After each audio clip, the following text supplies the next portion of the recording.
Bien-aimés, je vous salue au nom de notre Seigneur Jésus-Christ. La paix et la joie du Seigneur soient toujours avec vous, partout où vous vous trouvez. Je bénis l'Éternel surtout pour les tests d'aujourd'hui, parce que l'Église nous a donné 3 bons tests à méditer, qui nous poussent, nous les chrétiens d'aujourd'hui, à persévérer, quelles que soient les difficultés que nous traversons, et surtout de mettre Dieu en premier de notre vie.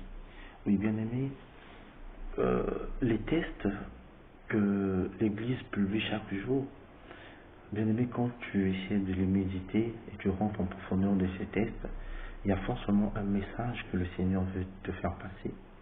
Et aujourd'hui aussi, le Seigneur veut nous faire passer un message très clair. Un message peut-être que nous connaissons, mais nous ignorons vraiment comment nous ignorons. Mais le message, c'est quoi d'abord, bien-aimé? Lorsque nous prenons la première lecture de la première lecture d'aujourd'hui, nous allons comprendre que le Seigneur, plutôt la Bible nous parle d'une femme. D'une femme, oui, on va dire, pas comme, je pourrais dire pas comme les autres, parce que d'une femme est venue la lignée des grands rois, des grands rois, est né le Sauveur, qui est, je peux dire, la grande mère même des arrière-grands-parents de Jésus. Oui, bien aimé, dans cette première lecture, on nous parle de Naomi. Naomi, elle qui était une femme, elle était mariée avec elle était mariée avec un homme. Ils ont quitté, ils ont quitté plutôt leur pays, Bethléem, là où il y a eu la sécheresse. Il fallait aller dans un pays où ils pouvaient aller vivre. Oui, ils ont quitté Bethléem pour les champs de Moab. Et arrivé là-bas, quelques années plus tard, Naomi a perdu son mari.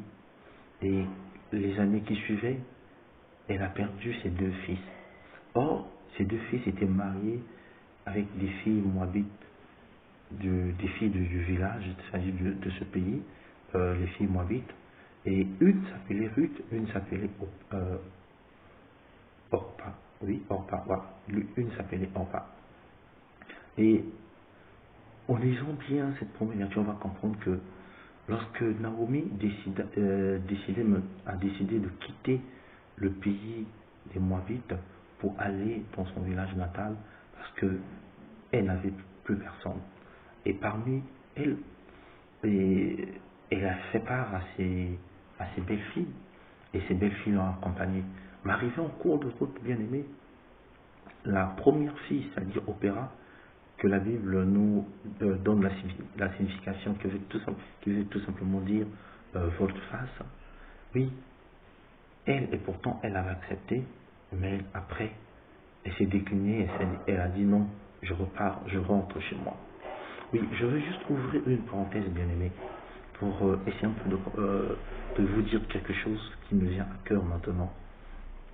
Oui, bien aimé, ce que nous devons comprendre, c'est quoi, bien aimé? Deux fois, les noms que nous portons, ou des fois les situations que nous traversons, viennent peut-être leur source au nom que nous avons.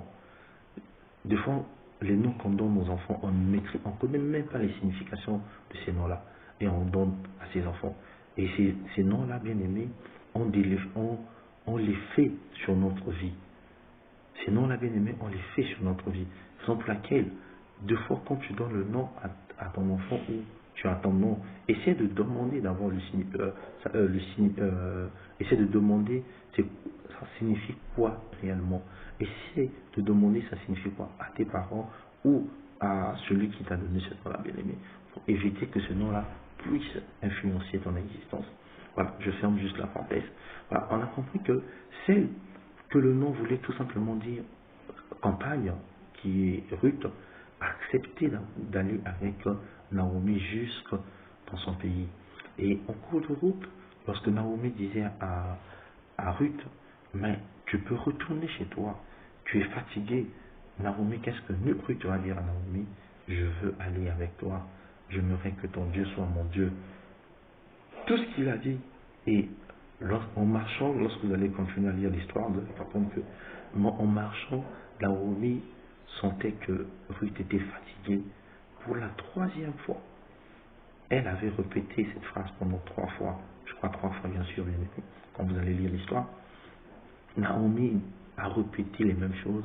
J'aimerais que ton Dieu soit ton Dieu soit mon Dieu. J'aimerais que les dieux de tes ancêtres soient mon Dieu. Et lorsqu'on lui demandait, elle disait toujours, tout va bien. Malgré la distance, malgré la famille, elle disait toujours, en cours de route, tout va bien.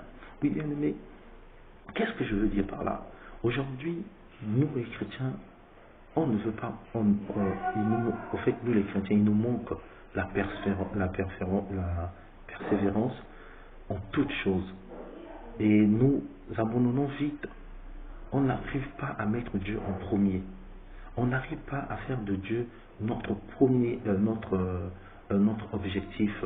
Notre objectif. On ne peut pas mettre Dieu comme le premier de notre vie.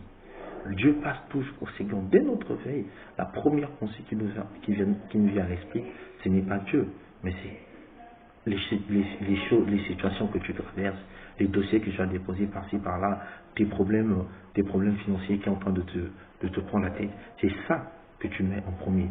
Or, en mettant Dieu en premier, bien-aimé, ça me rappelle bien, quand je suis en train de parler, ça me rappelle le séminaire que nous avons fait ici à Fès au Maroc, avec le renouveau, où je disais que il faudrait que Dieu soit en premier dans notre vie. Il faudrait que dans nos pensées, comme le frère Jean-Yves nous le disait, il faudrait que Dieu soit en premier dans notre vie. Dans nos pensées, dans tout ce que nous allons entreprendre dans notre vie, que Dieu soit le premier. Parce qu'il doit être le commencement et la fin de toutes choses, bien-aimés. Lorsque nous allons prendre l'évangile d'aujourd'hui, nous allons comprendre que la question qu'on a posée à Jésus de savoir quel est le plus grand commandement que les prophètes, dans la loi, les prophètes, le Seigneur Jésus répond automatiquement sans réfléchir. Il dit, le premier commandement, c'est tu aimeras ton Dieu de tout ton cœur, de toute ton âme et de tout ton esprit. Oui, bien-aimé, lorsque tu aimes Dieu de tout ton cœur, de toute ton âme, de tout ton esprit, ça veut dire que Dieu a pris tout ton être. Et que ce Dieu-là doit être en premier dans ton existence. Afin que, comme Ruth, malgré les distances, malgré les problèmes financiers, malgré tout ce que tu traverses, bien-aimé, quand on va te poser la question, tu vas dire tout va bien. Parce que c'est ça la clé de ta victoire, bien-aimé. En mettant l'amour du Seigneur dans ta vie, en ressentant cet amour du Seigneur, en mettant Dieu en premier, bien-aimé, tu verras des grandes choses dans ta vie. Et toujours dans l'évangile, bien-aimé, on lui pose la question de savoir quel est le deuxième, il dit maintenant la suite, on a posé la question de savoir la suite, Jésus dit le second commandement, tu aimeras ton Dieu, et tu aimeras ton prochain comme toi-même. Oui, bien-aimé, je veux te dire une chose aujourd'hui, toi qui me suis, bien-aimé, l'amour de Dieu, ou en mettant Dieu en premier dans ta vie, dans ton existence, c'est ça qui va pousser que tu puisses aimer ton prochain.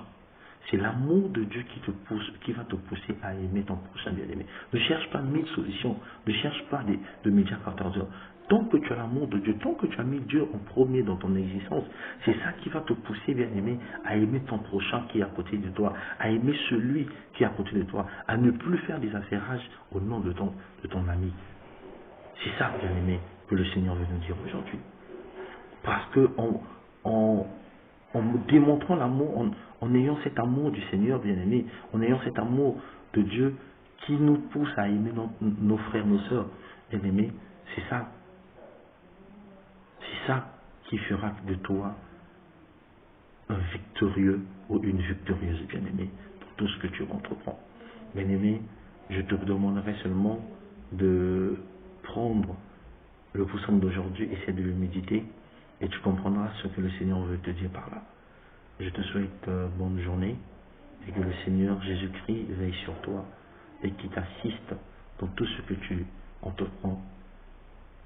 Amen.